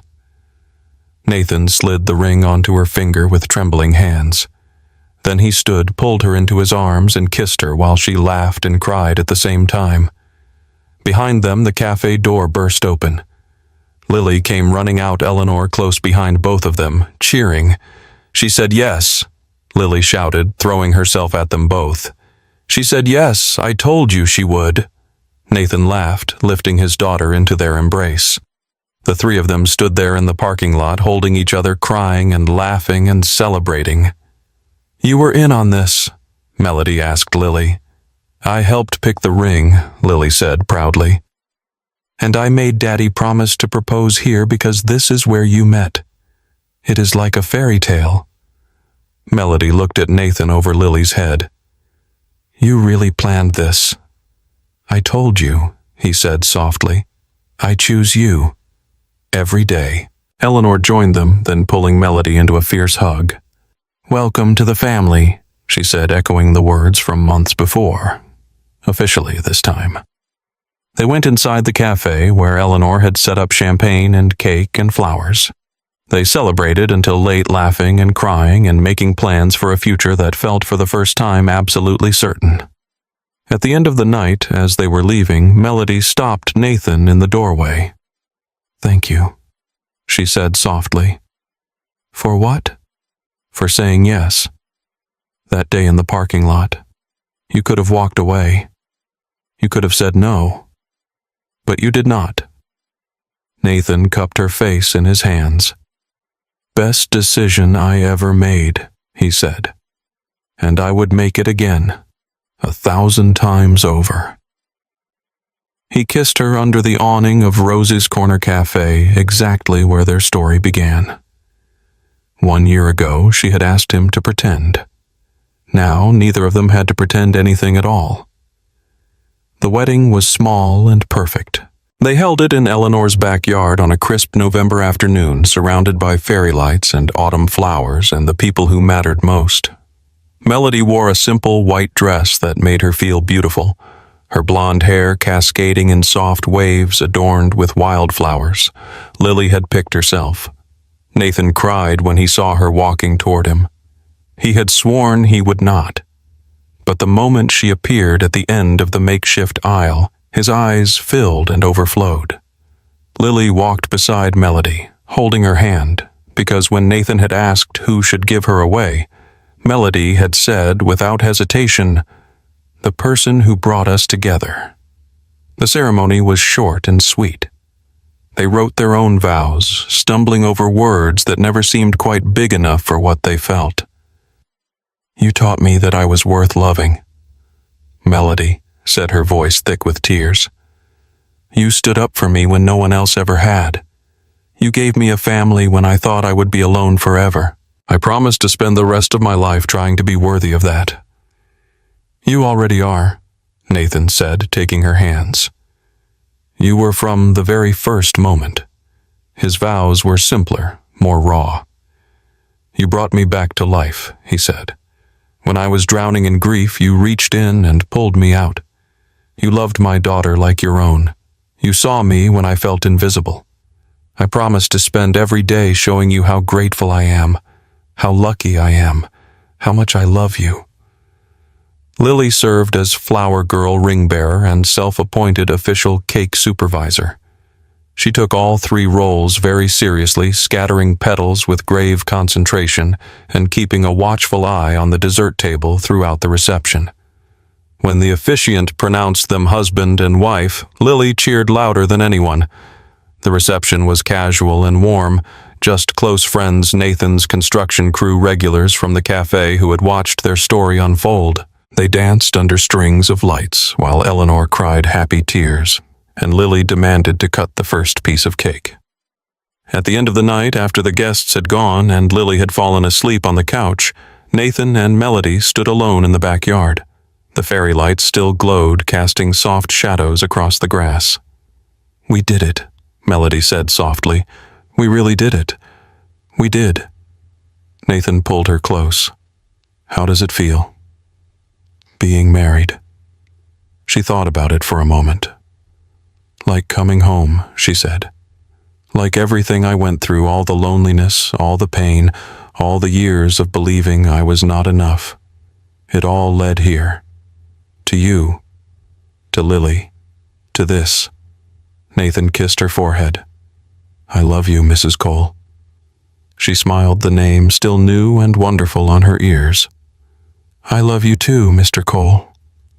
They stood there under the stars, holding each other, grateful for a desperate question asked in a parking lot, and the brave answer that changed everything. 3 years later, the Cole family gathered around their dinner table in a bigger house in a better neighborhood built from dreams they had once been afraid to have. Lily was 10 now, tall and confident, her mother's auburn hair finally tamed into a stylish cut she had chosen herself. She talked excitedly about her upcoming school play, where she had landed the lead role. Cameron, nearly 2, sat in his high chair, making a mess of his mashed potatoes. He had Melody's blonde hair and Nathan's blue eyes, and he was the happiest baby anyone had ever seen. Melody was visibly pregnant with their third, a girl they had already decided to name Grace, after the mother who had started it all. "Tell me the story again," Cameron demanded the way he always did. "How you and Mommy met." Nathan and Melody exchanged a smile. "Mommy asked me a question," Nathan began. "Can you pretend to be my boyfriend for a day?" Cameron recited from memory, giggling. "And what did Daddy say?" Lily prompted. "You do not have to pay me," Cameron announced proudly. "And then Daddy stood up to the mean lady at the party," Lily added. "And they fell in love because of my letter to Mommy Grace in heaven." "Your letter," Nathan confirmed, reaching over to squeeze his daughter's hand. "The letter that told us it was okay to be happy again." That night, after the children were asleep, Nathan found Melody standing by the window looking out at the stars. Her hand rested on her growing belly where their daughter was kicking softly. "What are you thinking about?" he asked. Everything she said softly. How different my life could have been. If I had not asked you that question, if I had let fear win, if I had thrown away that reunion invitation like every other year. She turned to look at him, her eyes bright. I was so convinced I was not worthy of love, that my body, my face, my entire existence was something to be ashamed of. And then you looked at me like I was the most beautiful thing you had ever seen. You were, Nathan said. You are. I know that now. She smiled, not because you told me, but because your love taught me. And that is the greatest gift you could have ever given me. He pulled her close, and they stood together in the quiet darkness, grateful for second chances and new beginnings. Do you think Grace knows? Melody whispered. How happy we are. Nathan looked at the framed letter on the wall. Lily's letter to her mother in heaven, preserved and displayed as a reminder of how their family came together. I think she has known all along, he said. Because sometimes the most beautiful stories begin with the most unlikely questions. Sometimes healing comes from the most unexpected places, and sometimes love finds you in the form of a stranger holding a cup of coffee, waiting for his life to begin again. All it takes is one moment of courage, one act of kindness, one prayer whispered into the darkness by a child who still believed in magic, and the willingness to believe that maybe, just maybe, you are worthy of love exactly as you are. Because real love, the kind that heals and transforms and makes broken people whole again, does not care about appearances. It only cares about the size of your heart. And Melody's heart had always been big enough to hold an entire family. She just needed someone brave enough to see it. Friends, if this story touched your heart the way it touched mine, please take a moment to hit that like button. Your support means everything to us and helps us bring more heartwarming stories like this one to you. If you have not already, please subscribe to our channel and tap that notification bell so you never miss another story. We post new videos every week, and each one is created with love to remind you that kindness matters. Second chances are real, and you are worthy of love exactly as you are. And if you know someone who needs to hear this message today, someone who is struggling, someone who feels alone, someone who has forgotten their worth, please share this video with them. You never know whose life you might change with a simple act of kindness. Thank you for being here. Thank you for watching. Thank you for being part of our family. Until next time, remember you are enough. You have always been enough.